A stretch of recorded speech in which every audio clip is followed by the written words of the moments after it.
คือเก่าพี่น้องสองน้องอดินป้าโตคนหลายดีเราพี่น้องวันนี้มาปานากิจศพเนี่ยพ่อเนาะบ้านห้วยม่วง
บ้านโน่เขาก็มาอีกบ้าน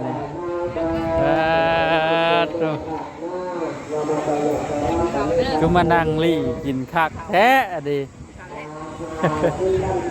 คิดกินได้ไหมนั่งลี่ดีเอากินฮะแบบซีดมียังแน่นะทอดปลาบ่อยนะกินได้แต่ทอดปลากินมันก็มาแต่บักซองนะมาปีเลย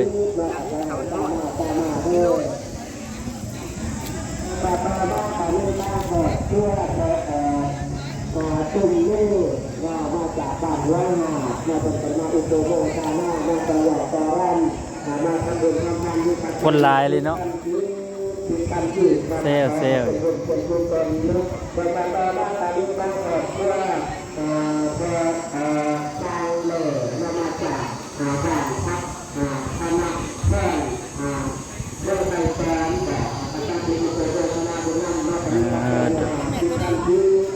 ฮะ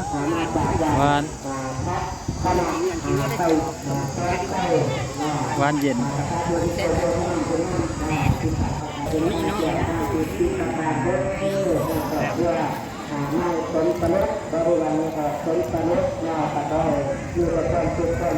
คนมาทั่วที่เบิด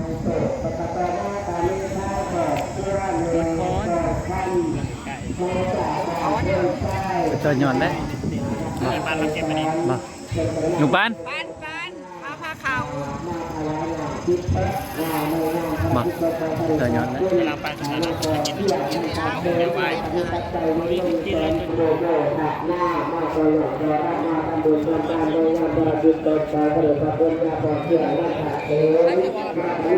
เลิกเลย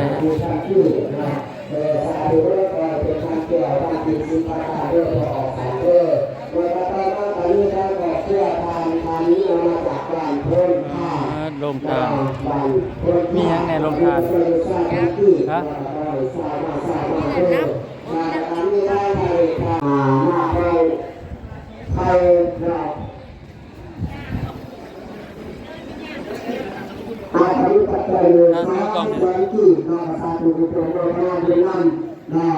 ได้อาศัยพระพุทธอาญาคือไทยดอกขอให้เจริญเมื่อไหร่แล้วก็ตอนนั้นก็มีบ้านขอไทยพระพุทธอาญาคู่เกศมาจากวัดเบื้องคูนมาเป็นกำลังใจโดยทักหน้ามาดีแล้วเพื่อเปลี่ยนสภาพบ้าน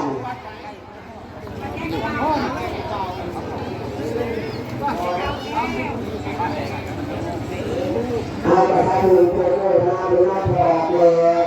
มาจากบ้านนาโมมาเป็นมาอุโบโมทานามาต แต่ว่ามีปัจจัยอยู่เรื่องร้อยบาทคือร้อยบาทเนาะสาธุเด้อขอให้ถ้าเป็นพระเจ้าพระที่ศีลประการย้อนรับกับขอให้ได้เงินปรารถนาสิ่งใดก็ขอให้ได้สมดังใจปรารถนาเด้อในทางครอบครัวพ่อแม่ตาหน้าโลกเราขอให้ดีมีแห้งแล้วก็ว่าอันนี้ได้ว่าผู้เกิด ไปเบิ่งบ่ ขอให้พระพุทธว่าผู้เกิดมาจากเกิดพูดเราเป็นเราเป็นคนเราหลักหน้า นะ อยากอยู่ อันไหน อยากอยู่ อยากอยู่ เออ มา มาดิ โตโน่อยากอยู่ จอกแล้ว สี่จอก กาแฟได้ นนทานกาแฟ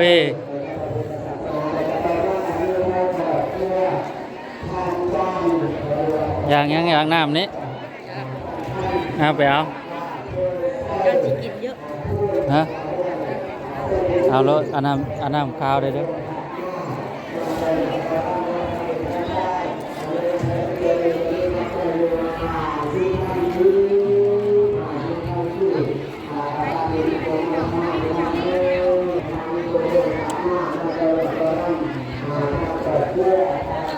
อันนี้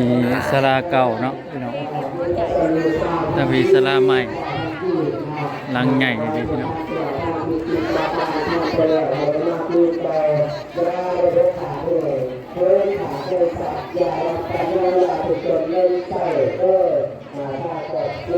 มันบ่มีบ่อันเขาวเปียกอีหยังน่ะฮะ หมูมี บ่มีบ่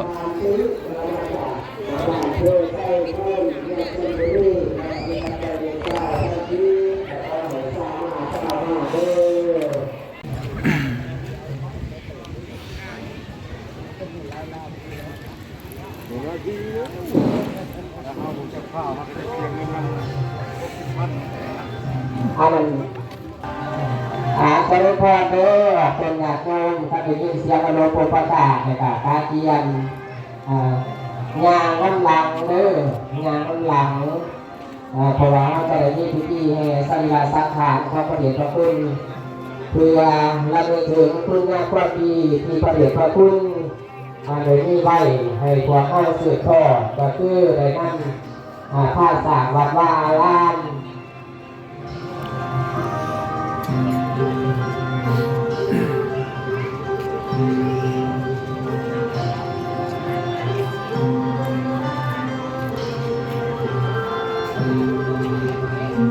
แม่กาผู้ใดคนตั้งใดไม่พูดไม่ย่อกาสุขีเจริญพรมาทางพระพิธีเฮามาบูชาเอาได้เจริญพร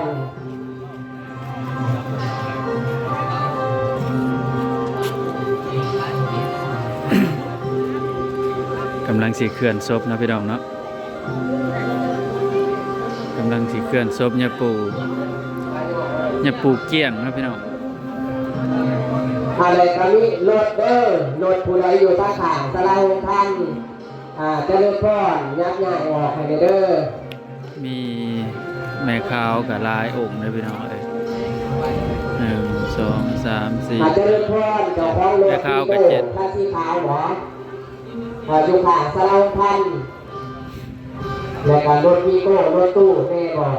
เจริญพรไปง่ายออกให้เด้อรถวีโก้สีขาวกับสีปอนผู้ใดเป็นเจ้าของรถเจริญพรไปง่ายออกให้เด้อ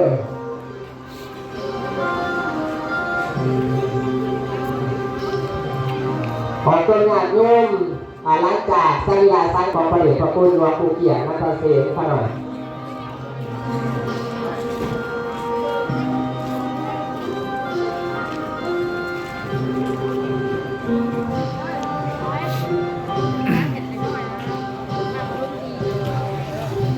และก็ไม่ขาว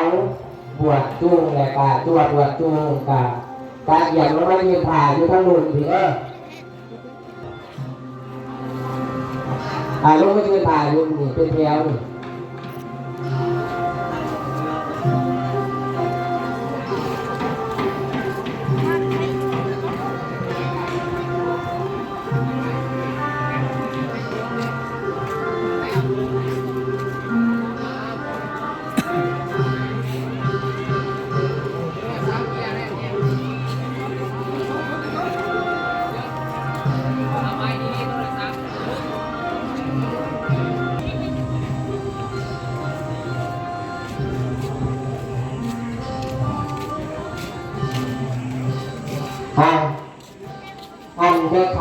บวชจูงแล้วก็ตัวบวชจูงลงมาถ่ายอยู่ข้างหน้าโหลดทีเด้ออันนี้วนทางพ่อแม่ครูอาจารย์ด้วยกันเด้อ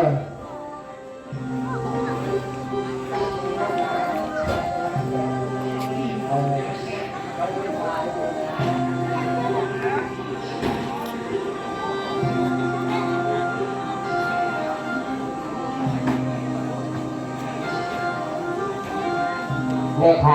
าก็อยู่ทางที่เดิม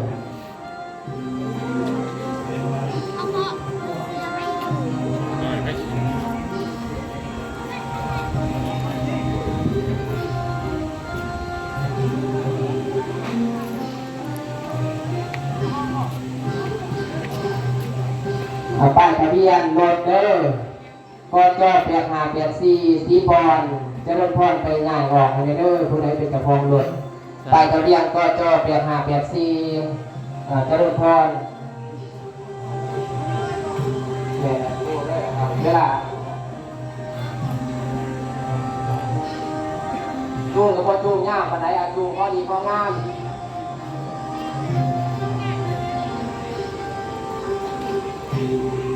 อาจจะเริ่มร้อนไม่ขาวบวชจูงบวชจูง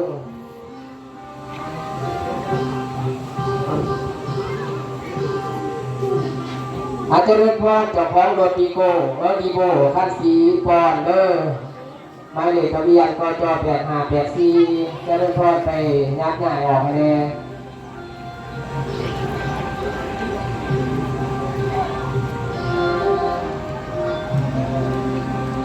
อันนี้มดทางครูอาจารย์เขาหน่อยนั่งมา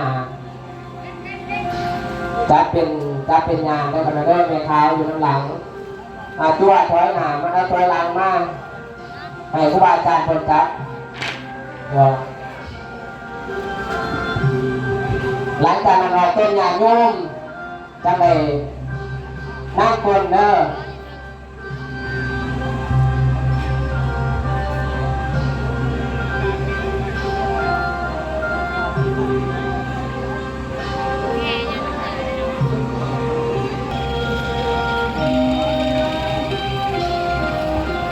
จะเริ่มพองานเลยมีคนครูบาอาจารย์งานน้ำหมาเลยกันหน่อยแต่การจะเริ่มพอเมซี่เมขาวยางเลยแต่การจะเริ่มพอดอกต้นยางโยงตาเกียนประเดี๋ยวก็ละข้างลังเลยเด้อ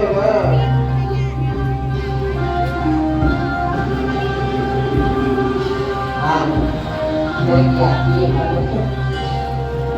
เอาจะเล่นพอดตัวหนักด้วย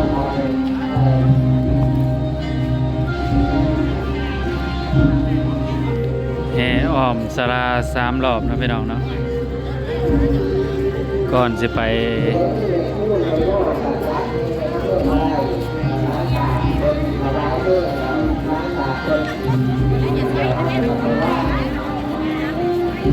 คนหลายขนาดพี่น้องคนหลายพอสมควรเลยพี่น้อง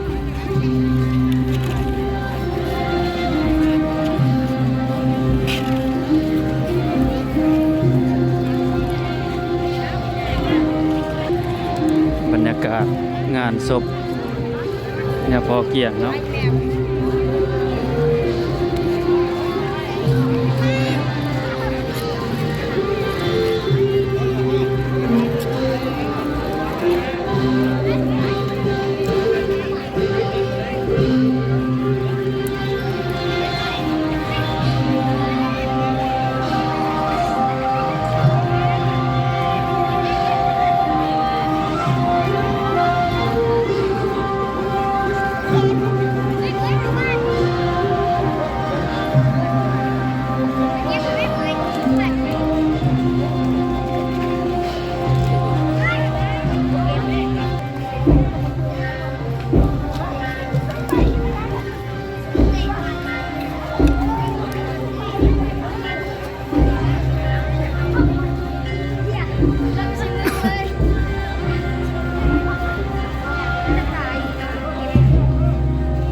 ขื่อนมาใส่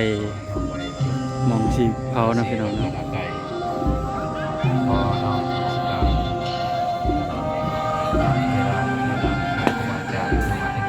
คนก็ร้ายดีรอพี่น้อง สาธุสวัสดีทั้งหลายเทวาในเวลานี้ก็กำลังเคลื่อนสรีระสังขารหรือโซ่ยำโอเกียรตินันทเสนเอามาสู่หอผาเบมกำลังเคลื่อนมาเนาะมาทั้งแม่ครูบาอาจารย์เฮากะมาทั้งเต็ดอีเดอร์เตเวนอทั้งเตเวนอส่วนของตัวจะโยมพ่อไปทางน้ำโอไม่เนาะไปทางเต็ดก็ได้เต็ดทางพ่อเมียวพ่อด้วยชาวบ้านใส่บนเดมันหุบเดมันหุบชาวบ้านนำเนาะเดินแจกตะเวนเดินแจกตะเวนพอดในจุดน้อยพ่อเมียวพ่อไปพูดไปย่อ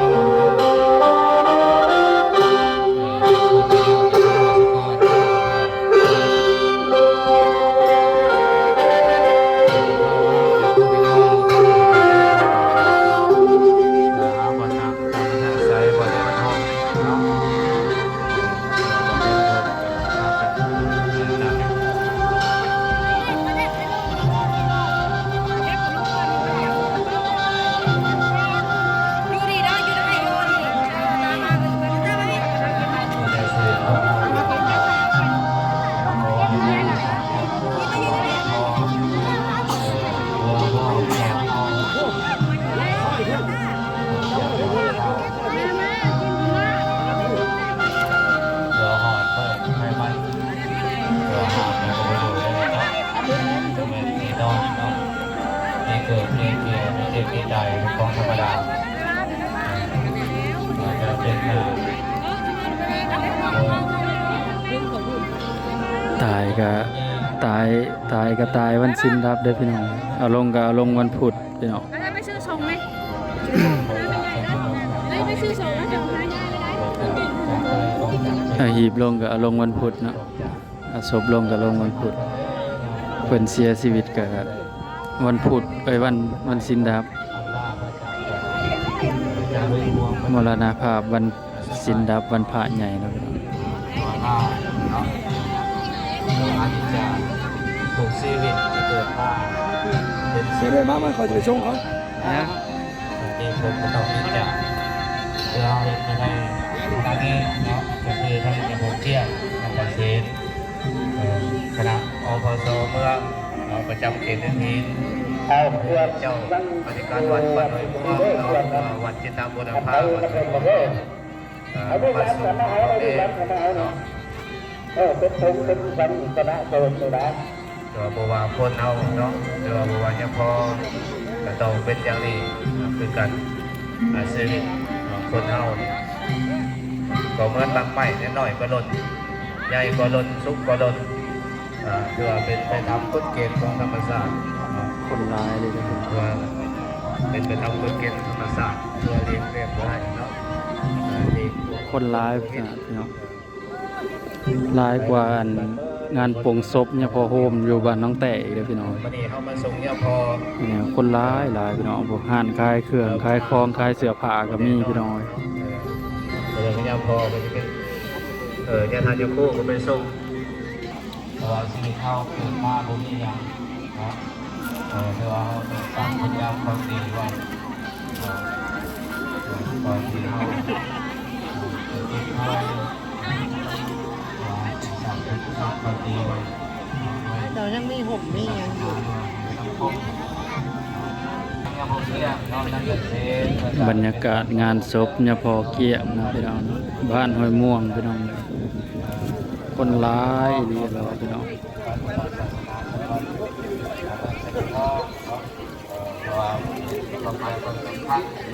ระเบิด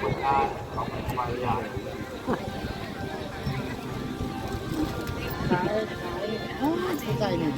นี่คือรับ พร้อมในการสัญญาณเรื่องของเขา เราจะตัดเอาเนาะ